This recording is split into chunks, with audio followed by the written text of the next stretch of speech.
E aí, tudo bem? Quer um remédio para ansiedade? Arruma um bichinho. Desde que você não transfira a sua humanidade, seu relacionamento com as pessoas para os animais, desde que você não queira ver um bicho como uma pessoa, mas o carinho e a simplicidade com que eles se comportam afetivamente com os seus donos, se você tiver a sorte de ter um bichinho com bom temperamento, realmente muito curativo. O Pimo, pelo menos, é um gatinho muito dengoso, que passa o tempo inteiro preocupado em brincar e receber carinho e dar carinho. Ele é muito fofinho. E comer. Ele é um gato bem interesseiro nesse caso. Bom, há algumas décadas, os psicólogos diziam que a depressão seria o mal do século. De fato foi, e curiosamente, a gente achou que com a descoberta dos remédios psicotrópicos, das drogas psicotrópicas, lá no começo do século XX, a gente conseguiria curar as doenças emocionais. Você vê, de fato, a ajuda farmacológica é importante e necessária, mas a gente tem abusado das medicações como nunca, a gente tem falado de problemas emocionais como nunca, e ainda assim, nós temos nos tornado pessoas cada vez mais depressivas, cada vez mais fragmentadas, cada vez mais desajustadas, e sobretudo, se o mal do século passado era a depressão,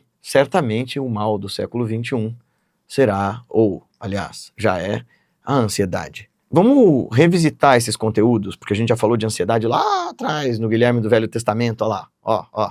Você nem existia, meu amigo. Ou existia no outro corpo, será?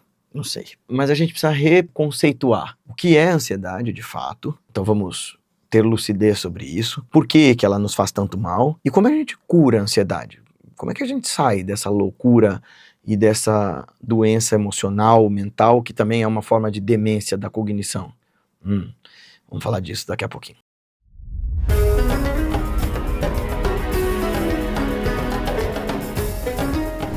Se você está chegando aqui pela primeira vez, seja muito bem-vindo, muito bem-vinda. Se você puder deixar seu like, seu dislike, se você não gostar. Deixa seu comentário no comentário de algum amigo ou amiga para a gente fomentar a nossa Sanga Online, a comunidade de pessoas que pratica junto, que cresce junto, que discorda e por discordar cresce, aprende e se gosta ainda assim juntos. Ansiedade. Naquele vídeo lá de 2019, eu disse que eu ouvi da minha terapeuta, uma pessoa genial, a quem eu devo muito, muito mesmo, e é uma das maiores junguianas que existem no Brasil, uma das maiores psicólogas que eu conheço, assim, pra mim é a melhor.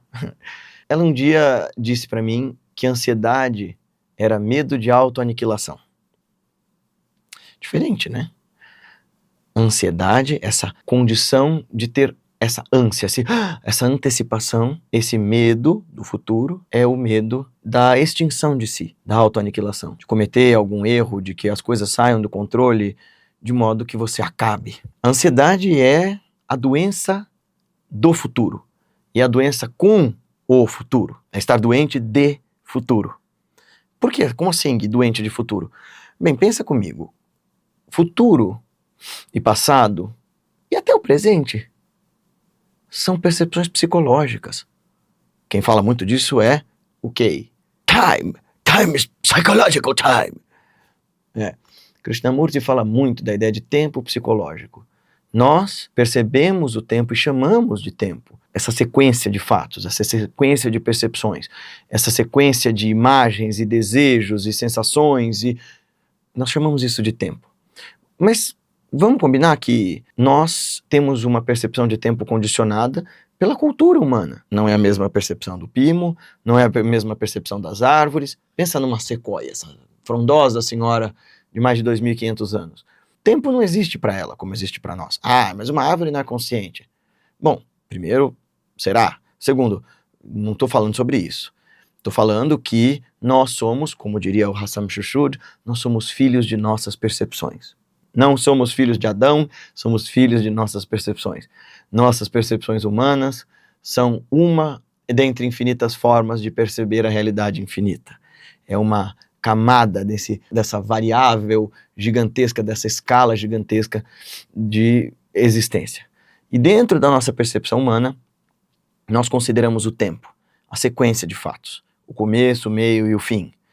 A gente considera o acúmulo de dinheiro, o acúmulo de memórias, o acúmulo de experiências, de afetos, de prazeres e desprazeres, como o fluxo da nossa história.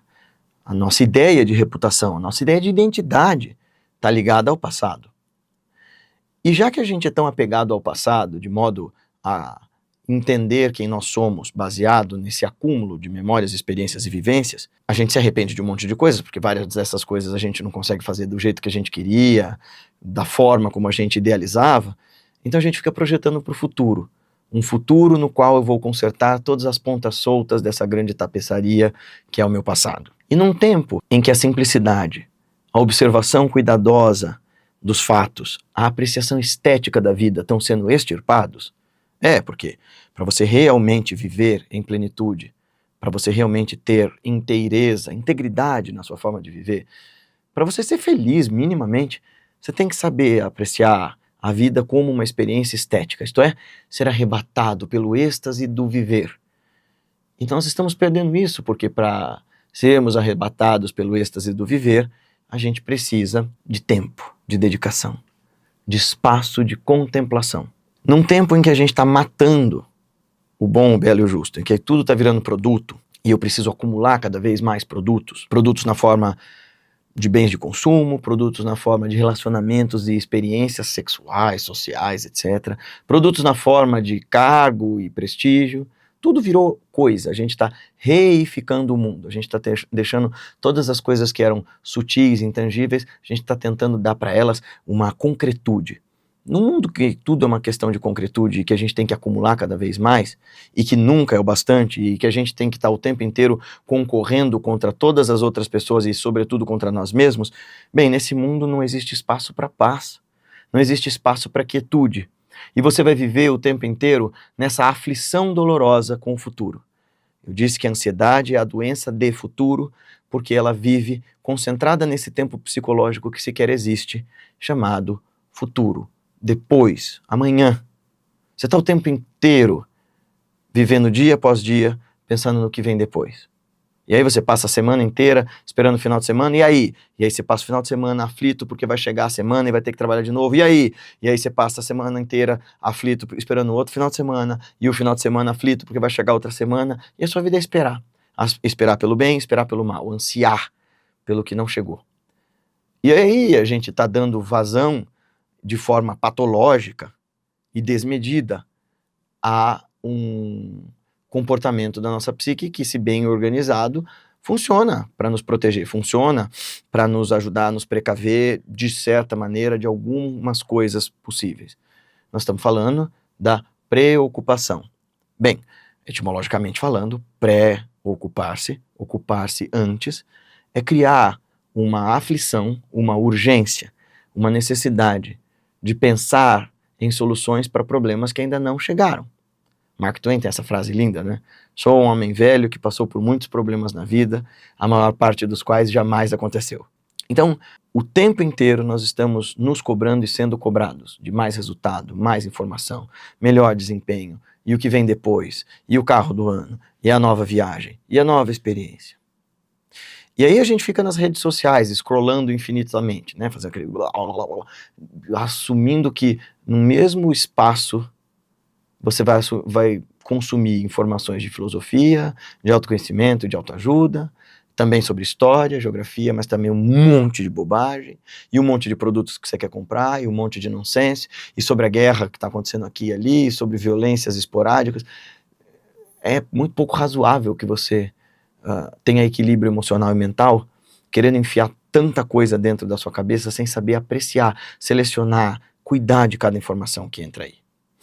E aí esse mundo das redes sociais não só acelera o processamento do pensamento, e por acelerar vai fazer ele se jogar toda hora para frente, para o futuro te deixar mais ansioso, como também as redes sociais vivem pelo paradigma da comparação e da competição. A vida do outro é sempre melhor, é mais interessante, é mais brilhante, e aí a gente se perde nisso. A gente vive nessa competição silenciosa, né? Ninguém declara que eu tô querendo ficar tão gostoso quanto o cara tal, tão inteligente quanto o cara tal, tão bem sucedido quanto o milionário tal. E aí você tem modelos de gente idiota. Me desculpa, gente, é gente idiota. Querendo falar, por exemplo, como aquele bilionário falou recentemente, sobre um relógio ser uma mensagem de sucesso que você quer passar. Meu irmão, jura que você vive para fazer essa, perdão da palavra, crianças, essa medição de piroca patética, entre você e as outras pessoas que não chegaram lá, e as outras pessoas que chegaram lá igual você, que você quer mostrar, olha só como eu sou foda. Jura que a razão da sua existência é tentar passar uma mensagem de vitorioso, isto é, como um bom cão sarnento mijar no território inteiro para provar com o seu cheirinho adorável de amônia que quem manda ali é você, sabe? A gente não consegue perceber o quanto que esses nossos comportamentos comparativos e competitivos, nos lançam para o pior da idiotice, e 2, nos enchem de ansiedade, porque nunca vai ser o bastante. Então, é o rolê de ser super rico. O Elon Musk não tá louco para virar trilionário? Certo? E o que você vai fazer com isso, irmão? Sério, não há aqui, eu não tô defendendo bandeira, eu tô simplesmente fazendo uma pergunta. O que você faz com 1 trilhão? Sério, assim, o que você quer fazer com isso? Onde é que para essa sede? E aí a mesma coisa acontece em qualquer outro objetivo. Eu só vou ser feliz quando? Eu só vou ter paz quando? Guilherme, você está definindo a ansiedade como esse medo da autoaniquilação, mas com esse monte de exemplo de rede social eu não entendi. Onde é que está o medo de eu me autoaniquilar aí? Bem, toda essa ideia de provar que eu sou maior, toda essa ideia de dominar, essa sanha por poder, vem da nossa apavorante e inexorável. Aliás, é inexorável mesmo, tá? Tem um monte de gente falando que é inexorável, lá. Só que tem um monte de audiobook, tem um monte de professor de língua portuguesa usando inexorável. Como eu tenho aquele lance de que a língua falada é a língua vigente, então, assim, inexorável soa melhor que inexorável. Então, não enche meu saco. Essa ideia de ter que dominar o outro vem dessa apavorante e inexorável percepção do quão frágil, do quão finita, do quão breve e delicada é essa nossa existência. De maneira muito prática, a gente não é nada comparado ao grande plano da perspectiva das coisas. E aí, Napoleões e Júlio Césares e etc. vão querer deixar o seu nome na história, achando que enquanto as pessoas falarem deles, lembrarem deles, eu continuarei de alguma forma. Ui! É um jeito meio estranho, né? Ser uma lembrança na cabeça das pessoas. Seja lá qual for a sua crença ou falta dela.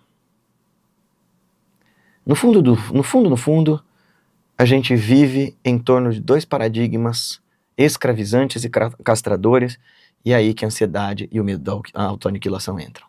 A esperança e o medo. A esperança e o medo são os paradigmas da ansiedade e a materialização desse medo de autoaniquilação. Eu tenho medo de acabar. Eu tenho medo de que toda essa existência fascinante e ao mesmo tempo terrível não leve a lugar nenhum. Eu tenho medo de não saber o sentido de eu existir. Eu tenho medo de olhar em perspectiva para todas as coisas que acontecem e descobrir que bilionário que eu seja, o grande comedor de todo mundo que eu seja, ou o grande líder espiritual que eu gosto de pagar que eu seja, no fim do dia eu faço cocô como todo mundo, eu como todo mundo, eu durmo de exaustão como todo mundo e eu morro de medo de eu não saber quem eu sou e eu morro de medo de acabar. No fim das contas, todos os comportamentos são movidos pela engrenagem do egoísmo, direcionado pelo comportamento também cegante e escravizante da esperança e do medo. Ora, eu tenho uma expectativa, eu vivo lá no futuro, na expectativa de que tudo dê certo, de que tudo seja maravilhoso, de que tudo seja supimpa. Essas, inclusive, são as descrições literais das ideias de paraíso que quase todas as religiões fizeram para si ao longo dos milênios. Então, mesmo o hinduísmo, antes de se amadurecer, lá nos princípios do brahmanismo, a ideia de cumprir os deveres, fazer os rituais, era de ir para o céu. Eu espero que a vida que venha depois dessa seja muito mais gratificante e fácil do que essa daqui. Então, eu morro de medo de passar fome, eu morro de medo de passar frio, eu morro de medo de passar necessidade, eu morro de medo de ser abandonado, eu morro de medo de estar sozinho, eu morro de medo de morrer, eu morro de medo de acabar, eu morro de medo da doença, eu morro de medo de sentir dor. E aí eu preciso de mais gente em volta de mim, me adulando, me adorando, como os faraós de antigamente. Eu preciso de gente em volta de mim, me dando asserções de que eu sou um vitorioso. E enquanto eu não tô lá, A minha ansiedade, meu medo de autoaniquilação gira nessa escada sansárica louca, nessa grande competição maníaca de chegar nesse lugar em que eu não precise mais me preocupar com nada. Então, eu me ocupo antes, o tempo inteiro, jogando todas as minhas esperanças para um possível futuro que, quem sabe, na velhice aconteça, ou no pós-morte, no qual eu não precise me ocupar. Então, eu me preocupo muito para me ocupar. Eu me preocupo muito com a ideia de não me preocupar depois. E aí eu passo minha vida a esperar. E a minha vida é esse processo de ficar contando os dias como eu conto moedinhas, gananciosa e mesquinhamente. Contando as horas como moedinhas de 1 centavo. Não vejo a hora que tal coisa aconteça, que tal coisa acabe, para que aconteça isso e aquilo. E aí a ansiedade, no seu termo crônico, nos impede de curá-la e de ver a única saída para essa demência toda, qual seja presente. Fala aí, mestre Hugo. Você está muito preocupado com o que foi e com o que será. Diz o ditado: o ontem é história, o amanhã é um mistério, mas o hoje é uma dádiva. É por isso que se chama presente. O único tempo real é o presente. É o agora. E eu sei que provavelmente eu estou dizendo para você o que você já ouviu de um sem número de professores e mestres e filósofos que talvez você considere infinitamente melhores do que eu. E talvez eles inclusive sejam. Mas o óbvio precisa ser lembrado. O trabalho da filosofia, o trabalho da sadhana, o trabalho do caminho do autoconhecimento é nos fazer lembrar da nossa real natureza, da nossa real essência. E, portanto, se é nossa real essência, se é o nosso modo de ser verdadeiro, ele é obviamente algo do qual nós não nos apartamos, nós só nos esquecemos. Como diz o Ibn Arabi, né? Aquele que busca a verdade já está unido a ela, mesmo que não o saiba. Investiga em seu coração qual é o real desejo e deixa que ele te mostre o caminho, e então verás, sempre estiveste em casa, nunca saiu dela.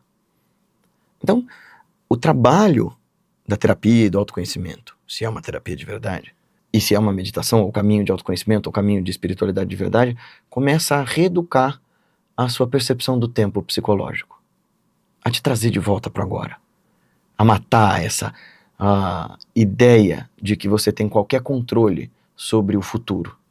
Porque na real, deixa eu te contar, não importa quão quentinha, gostosa e arrumadinha seja a sua casa, não importa quanto você se seque das coisas que você mais ama e das pessoas que você mais ama, a gente não controla nada.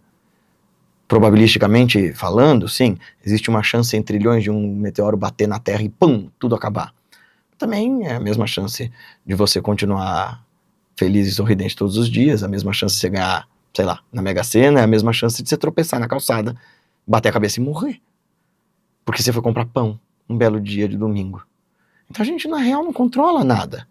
O que a prática nos ensina é a trazer a nossa atenção para esse tempo real, o tempo presente. É apreciar o aqui e agora. A saborear o momento. A dar chance da vida te reencantar, te maravilhar. Isso é chamatkara.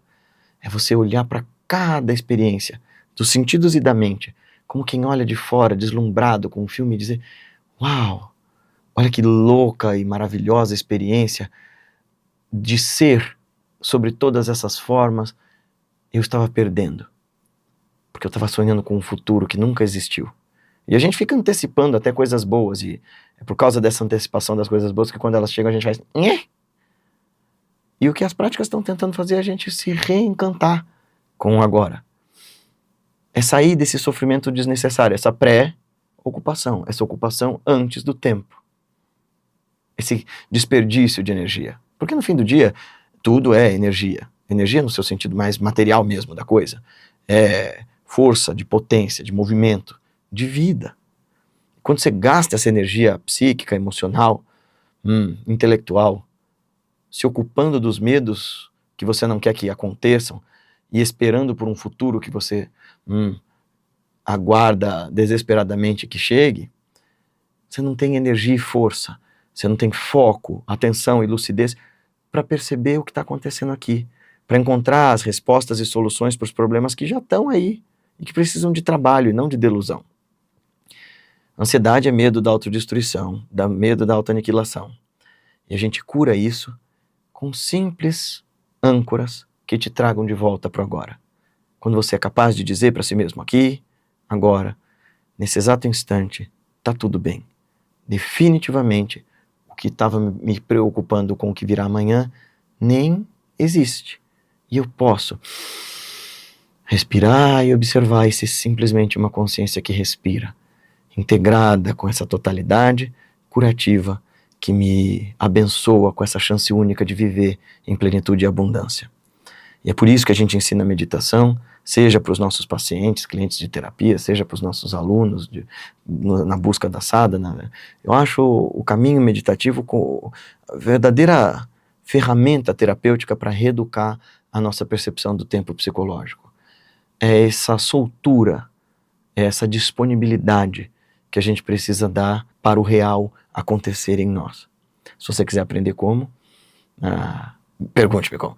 Clica nos links aqui abaixo e eu te ensino a meditar. Tem até meditações gratuitas no Instituto, mas se quiser aprender a meditar a fundo, estudar conosco, vem estudar com a gente aos domingos, ou marca um horário comigo, ou aprende na jornada da meditação. Tenho certeza que você vai gostar muito. Vai ser um processo de se reencontrar e de se reencantar com a vida de uma maneira abundante, fecunda e eficiente.